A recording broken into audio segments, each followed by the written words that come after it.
A ver, hoy nos vamos a un sitio, un lugar donde la historia, el mito y el deporte se entrelazaron para forjar un legado que dura hasta hoy.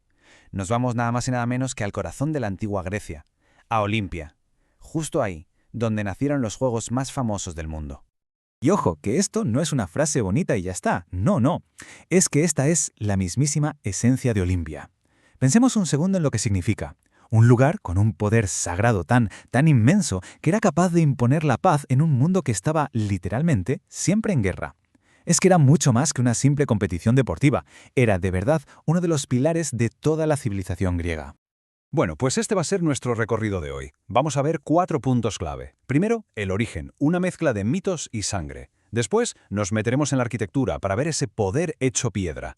Luego al estadio, a sentir la gloria y el sudor.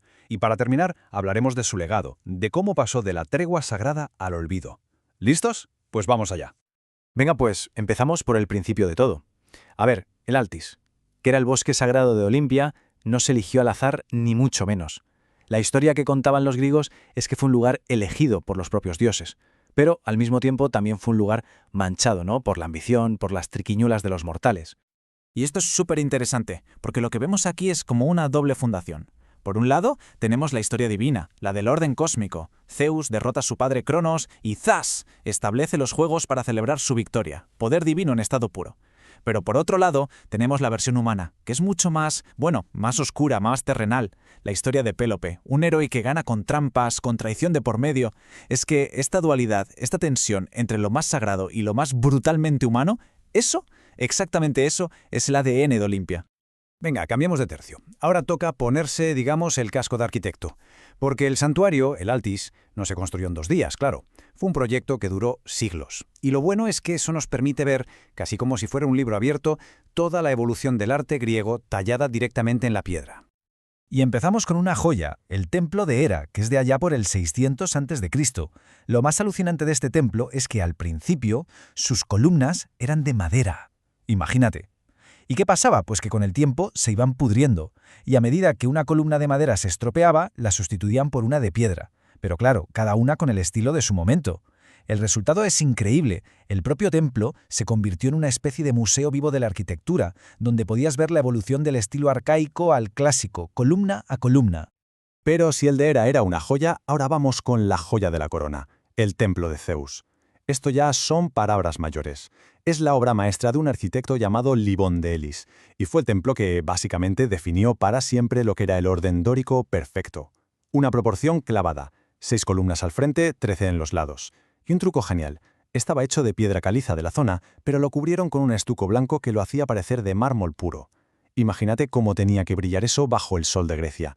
Pero bueno, con todo lo espectacular que era por fuera, lo más impresionante, pero de lejos, estaba dentro. 12 metros. 12 metros de altura. Esa era la escala de la estatua de Zeus que había ahí dentro, una obra del legendario Ofidias. Para que nos hagamos una idea, la gente de la época decía que si esa estatua se hubiese puesto de pie, habría atravesado el techo del templo. Una auténtica locura. Y la pregunta es, ¿cómo se podía construir algo tan gigantesco? Pues con una técnica muy especial, la crisolefantina. No era de piedra maciza, que habría sido imposible. Era, a ver cómo lo explico, un esqueleto gigante de madera. Y sobre él se iban colocando placas de marfil para la piel, para la carne, y láminas de oro para toda la ropa, la barba, el pelo. El resultado era una de las 7 maravillas del mundo antiguo. La visión de eso tenía que dejarte literalmente sin palabras. Bueno, pues dejamos atrás la solemnidad y el silencio de los templos y nos vamos ahora a la acción de verdad, al lugar donde se forjaban las leyendas, el estadio, el gran escenario de la gloria, pero, ojo, también del sufrimiento más extremo. A ver, que nadie se imagine aquí las gradas de piedra de un estadio moderno, ¿eh? Para nada. Aquí 45.000 personas se sentaban como podían en unas laderas de tierra, sin más. Plutarco lo describía como una auténtica tortura física, y es que no había sombra, el sol del verano griego te abrasaba, estabas rodeado de moscas, de polvo, el olor a sudor, un infierno. Pero, ¿sabes qué? La gloria de estar allí, de presenciar los juegos, parece que lo compensaba absolutamente todo. Porque en Olimpia, el honor, lo era todo. Y tenían un sistema integrado en la propia arquitectura para que a ningún atleta se le olvidara. Este era el mensaje grabado en las bases de unas estatuas de Zeus que llamaban los zanes. Estaban colocadas justo en el pasillo de entrada al estadio, para que las vieras sí o sí. Y ahora viene lo mejor. ¿De dónde salía el dinero para construirlas? Pues de las multas que pagaban los atletas que habían hecho trampas.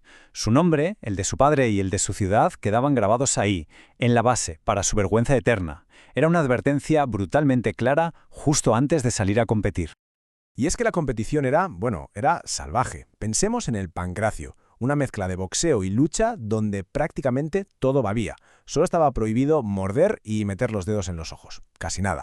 O la carrera de hoplitas, tíos corriendo desnudos pero cargando con un escudo de guerra pesadísimo y un casco de bronce. Una locura. Era una prueba que fusionaba totalmente el deporte con la preparación para la guerra. Vale, vamos con la última parte. Porque el impacto de Olimpia fue mucho, pero mucho más allá del deporte. Su principal legado, en realidad, fue político. Aunque, como veremos, con el paso del tiempo, tanto el lugar como sus grandes ideales acabaron cayendo en el olvido. Y aquí está la clave de todo, el concepto más importante, la ekecheiria, la tregua sagrada. A ver, tenemos que imaginar que las ciudades-estado griegas vivían en un estado de guerra casi permanente. Pues bien, cada 4 años, por decreto divino, todas esas guerras se paraban, se deponían las armas. ¿Para qué? Para garantizar que atletas y espectadores pudieran viajar a Olimpia seguros. Si lo pensamos bien, Olimpia creó la primera zona desmilitarizada, la primera zona de paz internacional de la historia, un ideal que, todavía hoy nos parece increíble. Y la historia de Olimpia, desde luego, es larguísima. Estamos hablando de más de 1000 años de juegos sin interrupción, ¿eh?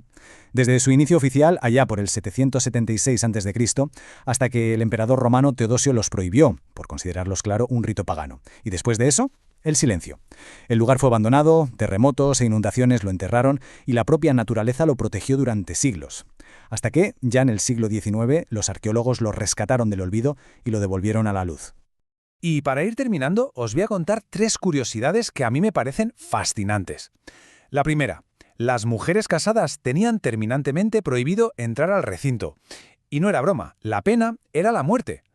Pero, ojo al dato, no estaban del todo excluidas del deporte. Tenían sus propios juegos, los Juegos Ereos, que se celebraban en honor a la diosa Hera. Segunda curiosidad, que esta es buenísima. El poder corrompe. Y el deporte no es una excepción. El emperador Nerón, ni corto ni perezoso, decidió competir en la carrera de carros. ¿Qué pasó?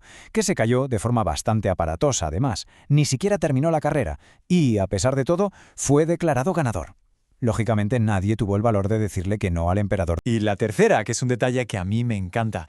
Los arqueólogos consiguieron encontrar el mismísimo taller donde el gran Fidias esculpió la estatua de Zeus. ¿Y cuál fue la prueba definitiva, la que no dejaba lugar a dudas? Una simple taza de barro, una copa que él usaría para beber, con una inscripción grabada que ponía «Pertenezco a Fidias». Es que es increíble, es como tener la historia de verdad en la palma de la mano. Y todo esto al final nos deja con una pregunta flotando en el aire, ¿no? De todos esos ideales que representaba Olimpia, la búsqueda de la gloria, el increíble concepto de la paz por encima de la guerra, la competencia en su estado más puro, ¿cuál de ellos creemos que resuena con más fuerza en nuestro mundo, en el de hoy?